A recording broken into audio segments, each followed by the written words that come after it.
The first domestic flight since the fall of the Assad regime has taken off from the Syrian capital, Damascus. It's heading to Aleppo, which was the first city to fall over 2 weeks ago. The airport had been shut down for security reasons. The resumption of internal flights marks an important milestone as the country starts to rebuild after the fall of Bashar al-Assad.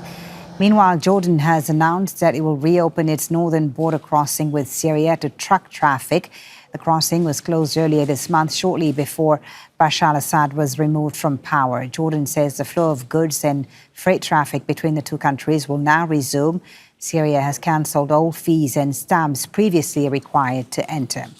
Let's go live to Resul Serdar, who's in Damascus for us. So the first passenger crossing opening, but also the first flights, domestic flights resuming, significant, Resul, because a sign perhaps that life is returning to normal in Syria.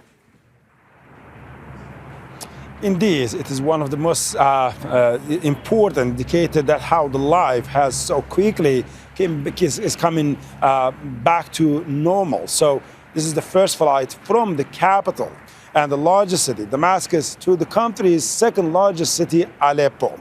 And now the officials have seen that they have prepared almost 48 hours after the fall of the Assad regime. They have prepared both technically and in terms of controlling and checking the tarmacs and the cleanness of the airports and so on.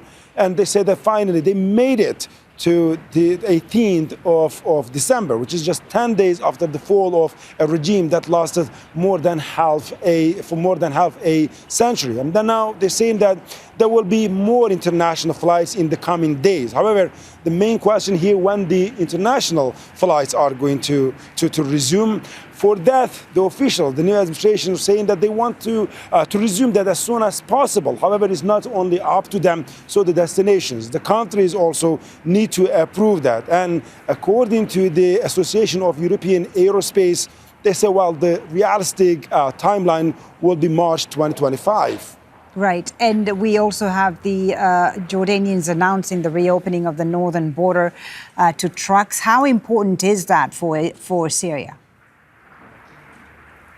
Well, Jazeera border gate that is connecting Jordan to Syria is one of the lifeline of Syria. Syria is mostly isolated from the world. It has quite extremely limited numbers of the border gates with its neighbors. But the country's trade, more than 70% of the country's trade is happening with the neighboring countries. So when Jazeera border gate got closed on December 6th, when still the fights between the regime forces and the opposition fighters were ongoing, it was a huge blow. But now that is back. And this is going to follow perhaps by the border gates from Iraq and Turkey, saying that they are going to increase the number of the border gates to Syria as well.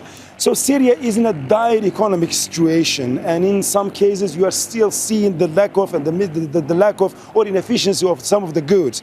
That these border gates are now once again being reopened, being operational again. That is going to help the country in terms of economic recovery. Just yesterday, the country's new Prime Minister, Bashar, said that, well, we are in a dire economic situation and the economy is devastated, it's collapsed, and the only money that we have in the central bank is just around $200 million, which is almost nothing. That's why he also called on the international community, and particularly on the neighboring countries, to help Syria to rebuild the country, particularly economy. And now that this border gate, one of the main lifelines of Syria, is being reopened, definitely this is a great news for the new administration here and for Syrians, of course.